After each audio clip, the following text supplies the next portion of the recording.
3 engines are the most widely used. The most massive was the 3-liter turbo diesel with multipoint injection with a return of 125 horsepower, 1 kZT. The unit has a simple design, electronic control of injection and fuel pump. It is quite reliable and provides adequate dynamics and fuel consumption, at the level of 11 liters. However, diesel requires monitoring of thermal loads and the health of the cooling system, no leaks. There is no sensor for the minimum coolant reserve, and too low a level leads to overheating and failure of the blockhead. Balance shafts wear out over time. In 2000, a more modern D4D, 1 kdfe, unit was offered with a common rail power system. With the same volume, it provides more power and torque, 163 horsepower/343 Nm. The engine consumes 1 liter less fuel, but has more delicate and more expensive fuel injectors that are demanding on the quality of diesel fuel. The turbine is also less stable here. In terms of softness, diesel units are significantly inferior to the 3.4-liter gasoline V6, 5 VZFE. The aspirator is very reliable and provides good dynamic performance. Paired with an automatic, it consumes up to 17 to 18 liters per 100 kilometers. Enough hardy and 2.7-liter, Row 4 3 RZFE. But 150 horsepower too little. Thanks to the constant drive on both axles, the Prado 90 behaves very confidently off the roads. The driver can lock the center differential, use the gearbox, and in some instances even lock the rear axle. If you do not use the rear axle lock for a long time, then at the right time it may no longer turn on. The basic versions with a 2.7-liter engine were equipped with a simpler all-wheel drive system with a rigid connection of the front axle. Transmission elements are quite hardy.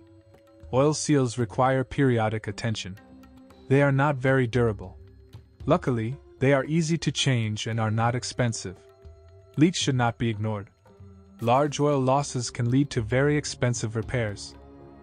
The engines were mated to a 4-speed automatic or 5-speed manual transmission. Toyota recommends frequent oil changes in axles, gearbox and transfer case every 30,000 kilometers. With age, the driven gear of the main gear of the rear axle wears out.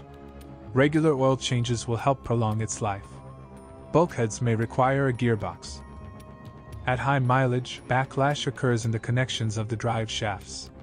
This will be indicated by light knocks or shocks that occur, for example, when switching at the moment the clutch is released. Extending the life of the cardan crosses will help regular renewal of the lubricant, syringing.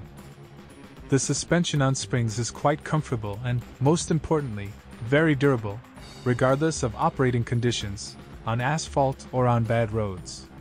Most often you have to change the stabilizer struts and bushings. However, for long runs, it is necessary to monitor the condition of the ball bearings of the front levers. They don't announce their wear with a loud roar. Prado J9 is perfect for the role of a tug. It can pull up to 2,800 kilograms. When inspecting a car with a hook, you should pay attention to the condition of the rear suspension. In the initial period of production, wheels of 2 sizes were used, 215 and 265 mm wide. The differences are not only in the tires, but also in the design, different gear ratios in the axles and the dimensions of the wheel arch extensions. Despite the overall high reliability, the Land Cruiser is quite expensive to maintain. It should be remembered that due to the permanent 4-wheel drive, it requires 4 identical wheels. In addition, it is necessary to maintain the same pressure in the tires and monitor their uniform wear. The frame also needs attention. It will bloom over time. To prolong its service life, it is recommended to wash the bottom after off-road trips. And of course, you should worry about additional protection against corrosion. Pretty simple electrical equipment seems to last forever. True, sometimes the ignition lock is naughty. Toyota Prado J9 is in high demand, which is used by resellers. You should not be afraid of specimens prepared for off-road driving or long-distance expeditions. As a rule, such SUVs are more well-groomed and better serviced, in comparison with those that move only on asphalt.